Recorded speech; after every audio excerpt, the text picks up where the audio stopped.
بسم اللہ الرحمن الرحیم۔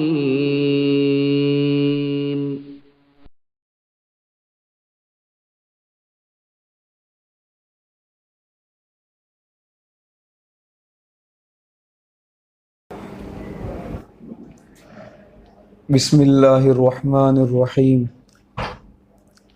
نحمده ونصلی علی رسولہ الکریم اما بعد فاعوذ باللہ من الشیطان الرجیم بسم اللہ الرحمن الرحیم وجاءت سیارة فأرسلوا واردهم فأدلى دلوه قال یا بشرى هذا غلام وأسروه بضاعة والله عليم بما يعملون وشروه بثمن بخس دراهم معدودة وكانوا فيه من الزاهدين صدق الله العظيم رب اشرح لي صدري ويسر لي أمري واحلل عقدة من لساني يفقه قولي سبحانك لا علم لنا إلا ما علمتنا إنك أنت العليم الحكيم اللهم انفعنا بما علمتنا وعلمنا ما ينفعنا ان اللہ وملائکتہ یصلون علی النبی یا ایہا الذین آمنوا صلوا علیہ وسلموا تسلیما اللہم صل علی سیدنا ومولانا محمد کلما ذکرہ الذاکرون وصل علی محمد کلما غفل عن ذکرہ الغافلون وجاءت سیارۃ،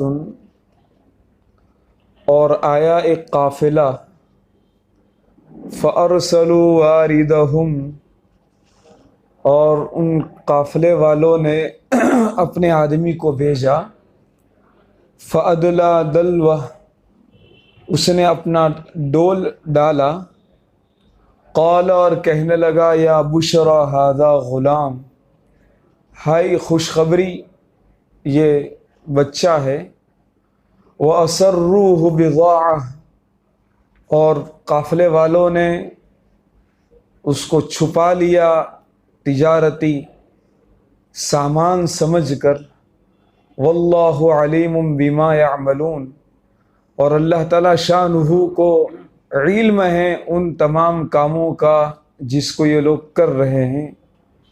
وَشَرَوْهُ بِثَمَنٍ بَخْسٍ دَرَاهِمَ مَعْدُودَةٍ، اور انہوں نے اس غلام کو، اس بچے کو بیچ دیا چند گنتی کے درہموں میں، وَكَانُوا فِيهِ مِنَ الزَّاهِدِينَ، اور یہ لوگ اس میں کوئی رغبت رکھنے والے نہیں تھے۔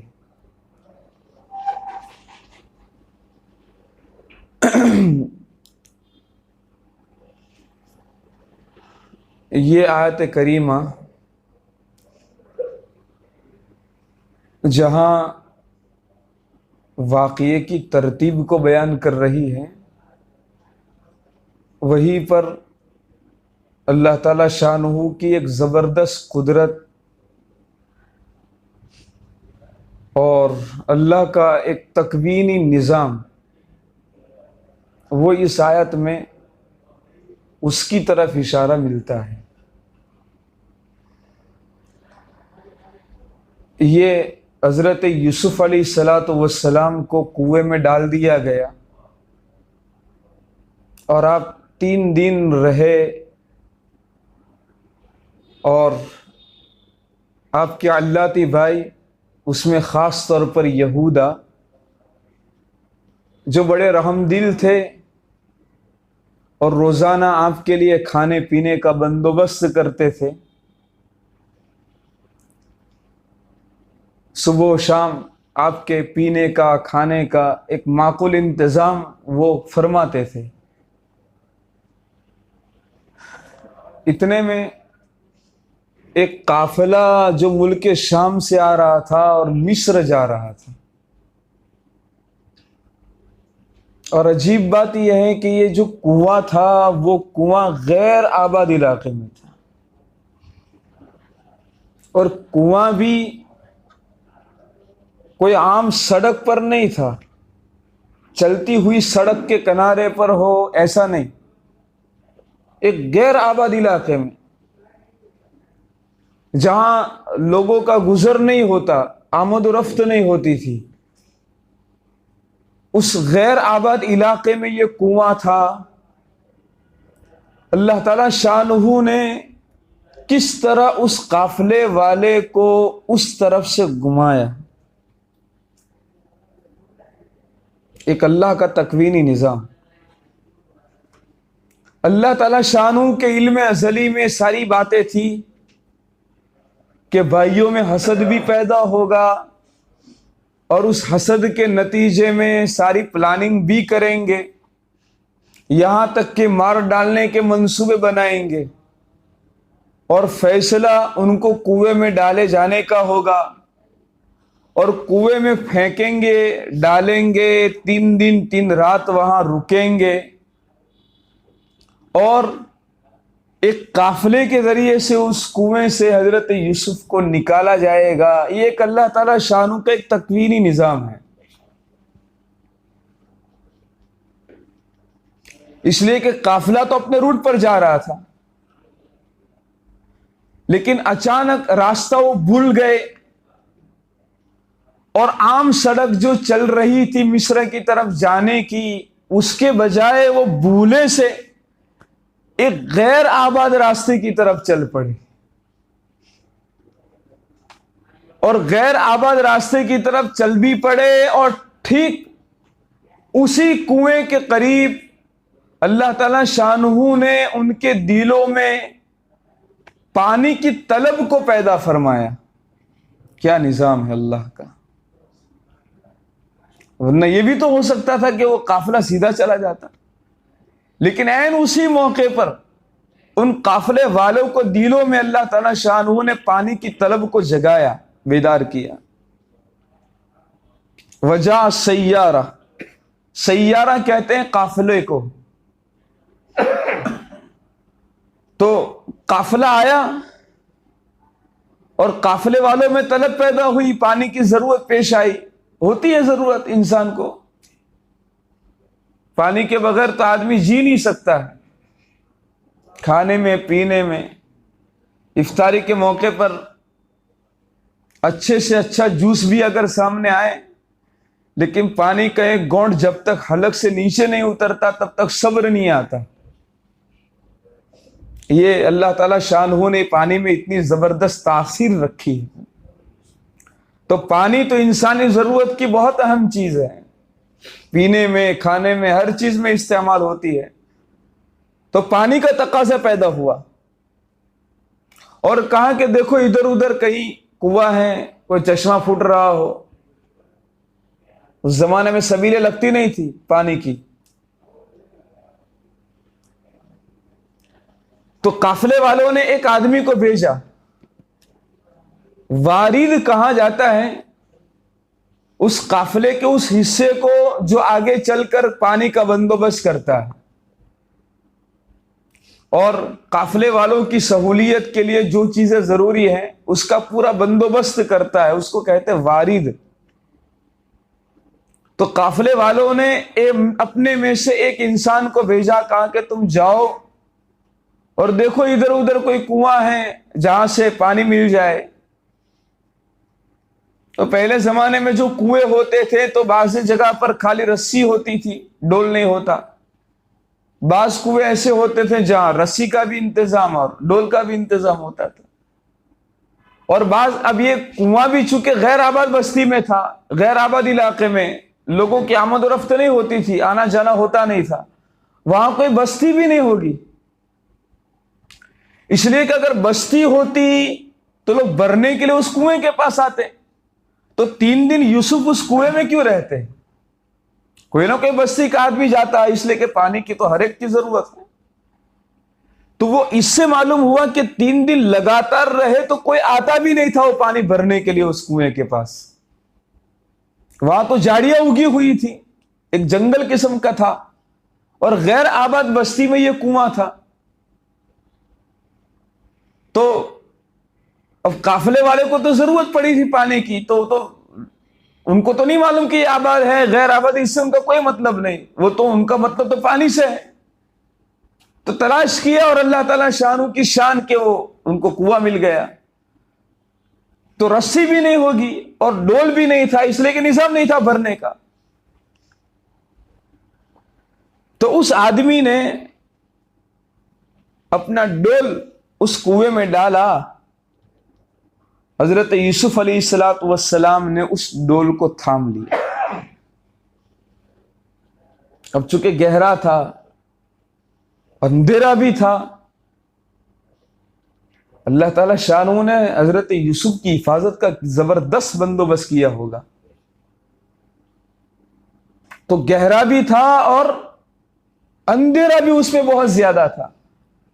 تو اب اس آدمی نے ڈول ڈالی، حضرت یوسف نے اس ڈول کو تھام لیا، پکڑ لیا، اور جب نکالا تو دیکھا کہ امید سے بھی بڑھ کر سوچا بھی نہیں تھا، اس لیے کہ بھئی وہ تو یہ سمجھ رہا تھا کہ پانی ہوگا، لیکن پانی کے بجائے ایک حسین اور خوبصورت ایک غلام اور ایک بچہ اگر نکل جائے تو کتنے تعجب کی بات ہے. روایت میں آتا ہے، اللہ کے نبی صلی اللہ علیہ وسلم فرماتے ہیں، جس کا خلاصہ یہ ہے کہ حضرت یوسف علیہ السلام کو اللہ تعالی شانہ نے حسن کا آدھا حصہ نصیب فرمایا تھا، آدھا، اور باقی آدھا حصہ پوری دنیا میں اللہ تعالی شانہ نے تقسیم فرمایا تھا.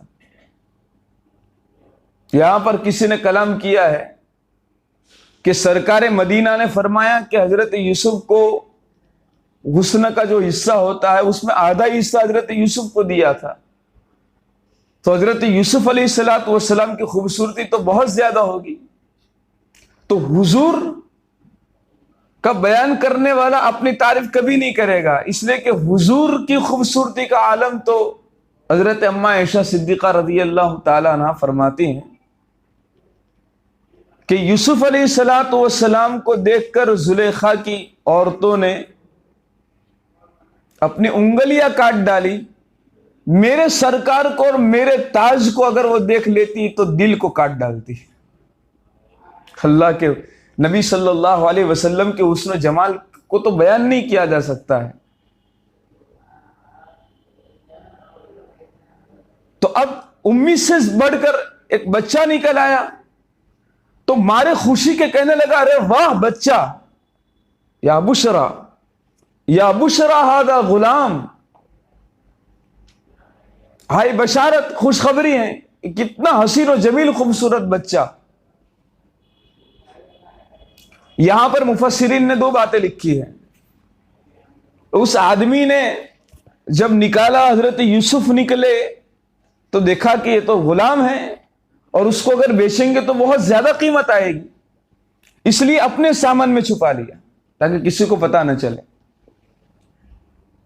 بعض مفسرین فرماتے ہیں کہ نہیں، قافلے والے کو پتہ چل گیا تو قافلے والوں نے اس غلام حضرت یوسف کو چھپا لیا تاکہ کسی کو احساس نہ ہو. اب حضرت یوسف کے بھائیوں کی تو روزانہ آمد و رفت رہتی تھی. اب اس دن جس دن قافلے والوں نے حضرت یوسف کو نکال دیا اور لے کر جانے لگے تو دیکھا کہ اندر یوسف نہیں ہے، غائب. تو ان کو احساس ہو گیا کہ ہو نہ ہو کوئی قافلے والا آیا حضرت یوسف کو لے گیا ہے. چنانچہ پیچھا کیا اور ادھر ادھر تلاشی تو قافلے میں یوسف مل گئے اور کہا کہ ارے لوگوں، یہ ہمارا بگوڑا غلام ہے، تم کہاں لے جا رہے ہو؟ یہ تو ہمارا غلام ہے. تو انہوں نے سوچا کہ اگر دینے میں ہی بھلائی ہے تو کہا کہ دیکھو آپ کا غلام ہے، کوئی بات نہیں، اگر آپ کو چاہیے تو بس اتنے درہم دے دو. روایتوں میں آتا ہے کہ 40 درہم پر سودا کر لیا, معمولی, اس لیے کہ ان کو پیسے سے کوئی مطلب نہیں تھا, ان کو مطلب تو یوسف سے تھا. اور یہ قافلے والے خود اپنی محنت سے لے جا رہے ہیں تو بہت اچھا ہے, اس لیے دے بھی دیا اور بیچ بھی دیا, اور درہم بھی, اور اس کے بدلے میں جو قیمت رکھی وہ بھی بہت معمولی درجے کی. وَكَانُوا فِيهِ مِنَ الزَّاهِدِينَ, قرآن کہتا ہے کہ ان کو اس قیمت میں کوئی دلچسپی نہیں تھی, اس لیے کہ ان کا مقصد تو یہ تھا کہ یوسف نہ رہے, یہ مقصد تھا, اور ان کا یہ مقصد پورا ہونے جا رہا تھا. تو اسی قافلے والوں کو یہ حضرت یوسف کو غلام بنا کر کے بیچ بھی دیا, اور وہ آپس میں 2 درہم جو ہیں 10 آدمیوں نے تقسیم کر لی اور مزے کی. اللہ تعالیٰ شان فرماتے ہیں واللہ علیم بما یعملون, یہ جو کچھ ہو رہا ہے نا, ساری کارگزاری اللہ کے علم سے پوشیدہ نہیں ہے. اللہ تعالیٰ شان ہر چیز دیکھ رہے تھے کہ یہ چیز ہو رہی ہے. یہ گویا اس میں حضرت نبی اکرم صلی اللہ علیہ وسلم کو تسلی دی جا رہی ہے کہ محمد صلی اللہ علیہ وسلم, یہ مکے والے آپ کو پریشان کر رہے ہیں, اور آئے دن ایڑی چوٹی کا زور لگا کر کے آپ کو مشقتوں میں ڈالنا چاہ رہے ہیں, اور آپ کی محنت میں اور آپ کے مقصد میں روڑے ڈال رہے ہیں.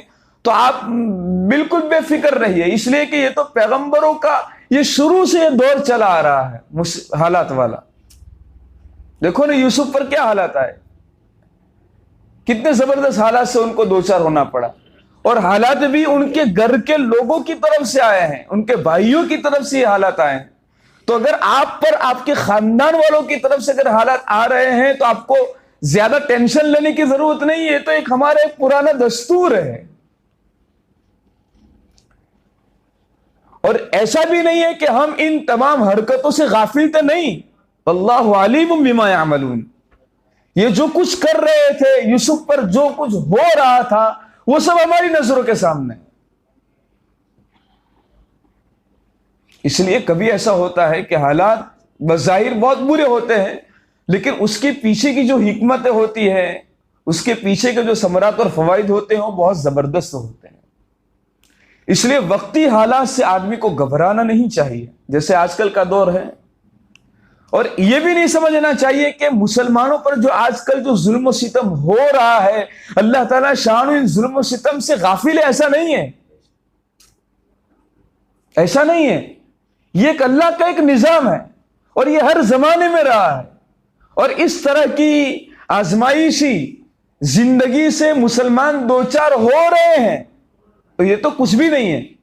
اس سے پہلے جو تاتاری فتنہ مسلمانوں پر ہوا ہے, اللہ تعالیٰ حفاظت فرمائے, اس سے پہلے بھی اتنے حالات مسلمانوں پر نہیں آئے, اور آئندہ بھی انشاءاللہ اللہ کی ذات سے امید رکھتے ہیں کہ انشاءاللہ نہیں آئیں گے.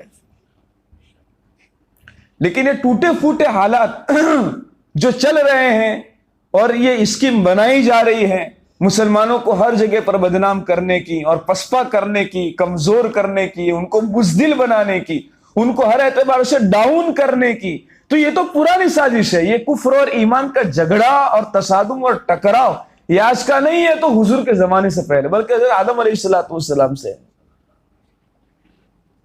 اس لیے ہمیں بالکل مطمئن ہونا ہے, ایک دم گھبرانے کی ضرورت نہیں. ہاں, ہم اپنے ایمان میں, ہم اپنے اعمال میں, ہم اپنے یقین میں مضبوط سے مضبوط تر ہونے کی کوشش کریں. ہمارا تعلق اپنے رب سے مضبوط رہے, ہمارا تعلق اپنے محبوب پیغمبر سے مضبوط رہے, ہماری توجہ آخرت کی طرف مضبوط رہے, ہماری فکر آخرت کی طرف مضبوط رہے, ہم روحانی اعتبار سے بہت مضبوط بنے, پھر دیکھیں کیا ہوتا ہے.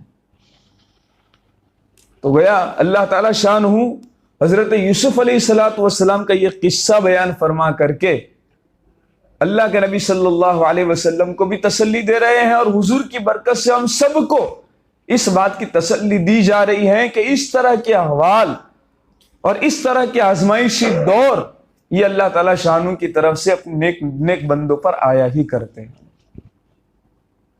اب یہ قافلہ حضرت سیدنا یوسف علیہ السلام کو لے کر مصر پہنچتا ہے، اور پھر کیا کارگزاری ہوتی ہے اس کو انشاءاللہ زندہ بسلامت رہیں تو آئندہ کل کریں گے۔ وآخر دعوانا الحمدللہ رب العالمین۔ آج کے لیے بس اتنا ہی۔ اگر آپ نے ہمارے اس چینل کو سبسکرائب نہیں کیا ہے تو جلدی سے سبسکرائب کر لیں اور بیل آئیکن کو بھی دبا لیں، اور اس ویڈیو کو اپنے تمام واٹس ایپ گروپ میں شیئر کیجیے۔